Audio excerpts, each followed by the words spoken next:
Hey everybody, welcome. It's Lynn from Trunamics, and today I wanted to talk to you about bunions, hammer toes, and a little bit about why neuromas form as well. So you guys will see this in your practice a lot. You get a lot of foot pain, or you have people that are going in for surgery for bunions and hammer toes. And I just wanted to give you a little bit of an insight about the structural and functional implications that allow those to show up in the first place. So if we think about the structure of the foot, we've got Anne's lovely leg and foot here to show us what's going on. And we're gonna use this, and I'm gonna kind of take her to a couple positions to show you how these pathologies can show up. So the main one I want to talk about first is hammer toes, right? You'll see people with these toes that they get pulled up like this. So if we think about what happens there, if we think about locked short tissue, you know, a lot of times people will get little fuzzy things they'll put around their toes or underneath from their podiatrist or somebody to fix that, when in all actuality, if you understand anatomy at all, you will realize that the extensor digitorum muscles running down here from the front of the leg tie into these toes right here. So if we really hyper shortened up this muscle and contracted, had it pathologically locked short, that is going to pull the toes up. Right? Because bones and tendons don't really do anything. So if we look down here and say, well, there's really not muscles in the toes, what's causing that? Well, guess what? It's all up here. So in treatment of that, we would really open up a lot of this anterior fascia in the lower leg and really go and specifically target that muscle and clear all this fascia out along here, and we would even carry that all the way up into the leg and the hip flexors, and that's usually kind of where a lot of this starts in the first place. So if we clear all of this out, it's going to really allow those tissues to settle down. Now that doesn't mean, you know, just because that's our main issue that's showing up and causing the hammer toes, we still have to get in here and clear out all of the fascia in between the toes. Now, if she's walking around with hammer toes all the time, the body is really meant to kind of put pressure right on the back of those, you know, metatarsal heads in there and really be able to push off and go forward. Now, if these are pulled forward and she walks, that's going to end up putting pressure right on the parts of the bones and the metatarsals that really isn't meant to bear weight. There's not really fat padding there or anything else, and that can lead to a lot of pain. And typically, you will see a lot of people with neuromas. Now, people that have neuromas, it's really rare to see anybody that doesn't have a hammer toe situation or a lot of tension tightened up in here.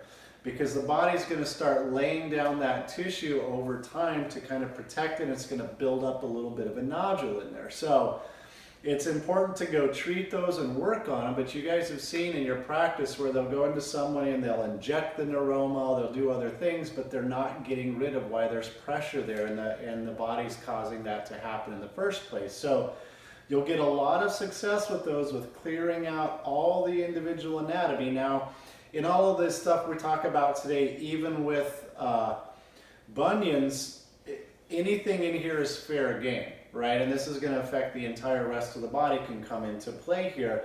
But because all of the muscles work in 3D, I'm going to give you a generality of the muscles that are the big rocks, or the usual suspects in causing all these problems to go after for sure.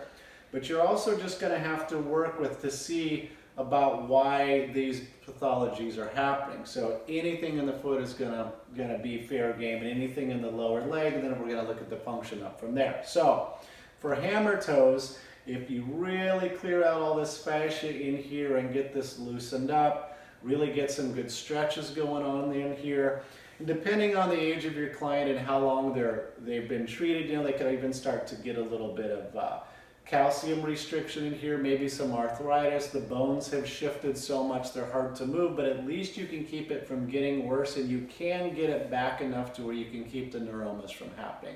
It's a very common thing to really help with that out. And I've had great success with this in my practice of clearing out those hammer toes and neuromas. Now, our other pathology we want to talk about today is bunions, and this can cause people a lot of problems. So what's really going on here if we think about structurally? Why did this toe just decide to start heading the other way? Well, if we think about the structure of the foot and everything that's going on here, just looking at the toe is not going to give us any big indicators about what's going on.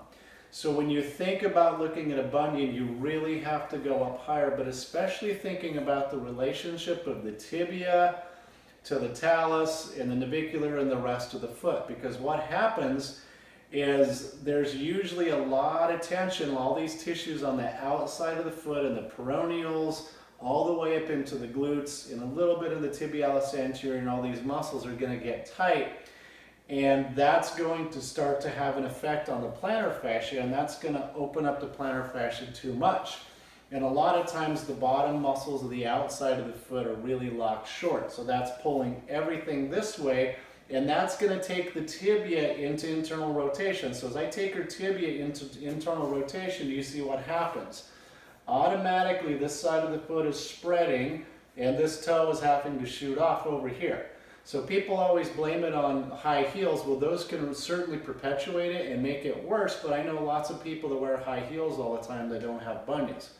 Now, granted, some of this can be genetic, but it's still the same thing, right? So we can have pretty good success helping our people out here, because if we understand the structure, right, of our calcaneus is really leaning out here, we got this internal rotation, and I've got this horrible bunion, and I go to any type of doctor, a podiatrist, orthopedic, whatever, and they go in and they straighten out and pin this toe out.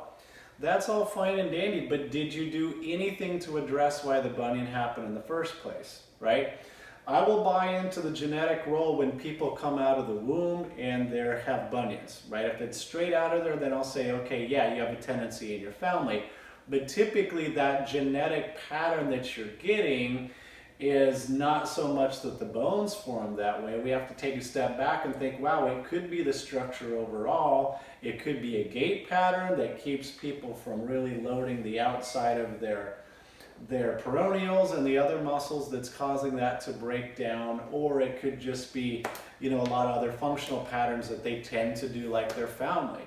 So the bones, you know, if they were weightless, probably went into bunions. So yes, you can say it's genetic, but the genetic part of that is not that the bones start moving. It's very, very clearly that we had something that was causing internal rotation, pulling this down and over. That being said, a lot of people that will get their toes pinned or get that all straightened out then start having pain further up the foot, right? To the all the way up in here in the joints and the ankle and all the bones in the foot, because all you did was straighten the foot and you didn't, you know, weren't trained. This isn't knocking any professions, but there's a lot of professions that aren't taught structural relationships or biomechanics, and certainly not together. So if we go pin this and straighten it out, but I still have an internally rotated tibia, then that's just going to move the dysfunction up here further. And so people are like, wow, it doesn't hurt there anymore, now it's here. That happens most of the time. So you still need to learn how to deal with these pathologies. So working with the muscles on the outside of the foot and really, really clearing those up and lengthening those out so we can start to get our calcaneus to line up and our talar subtalar joint to be a little bit more erect, and just clearing that all the way around here into the hip flexors. Because as you know, in every video we talk about, we're all sitting down all the time and our quads and our hip flexors never go into extension.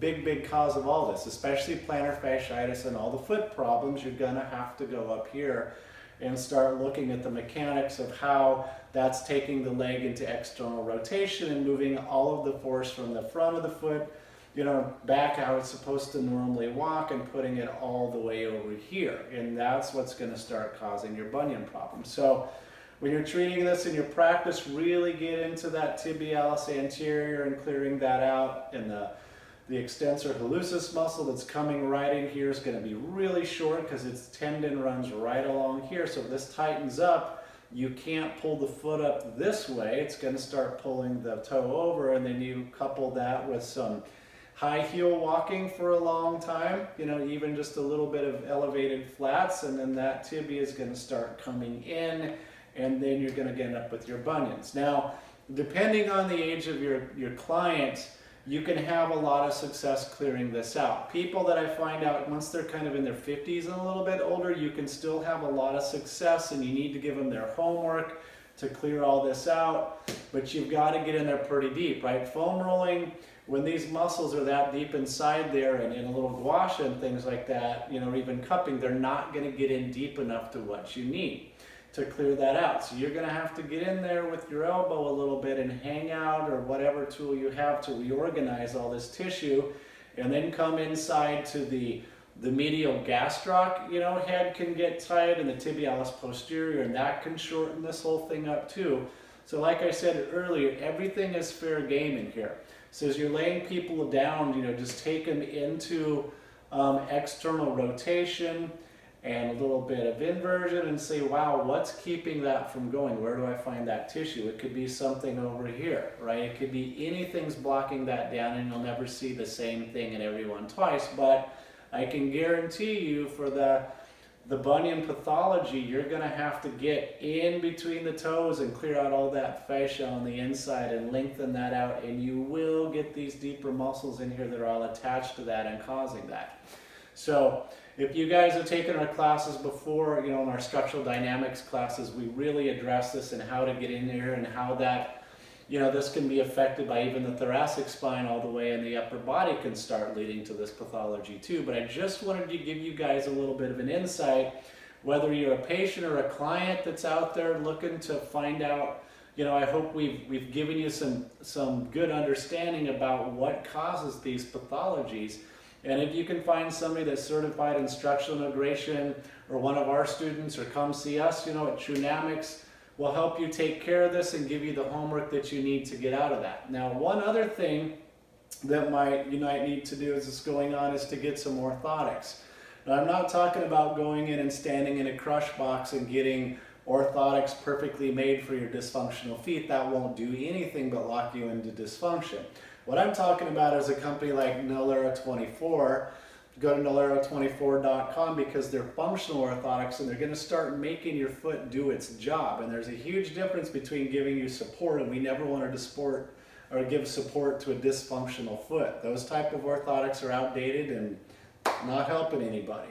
But with Nolero orthotics, you can get something that's going to start making this foot do its job and turn on all these muscles all the way up, and that's going to be a big part of your rehab. And we find when dealing with people like this, they're absolutely essential to start training those bones and muscles in the foot to move how they need to. So anyway, I hope this helps. If you guys found this interesting, you can of course join our Massage Pro Think Tank on Facebook, or you can join us on Trunamics.com and look at where we're having some classes either online or in person near you, and we'd love to meet you and bring you in and show you how to really take this to the next level. Thanks for watching.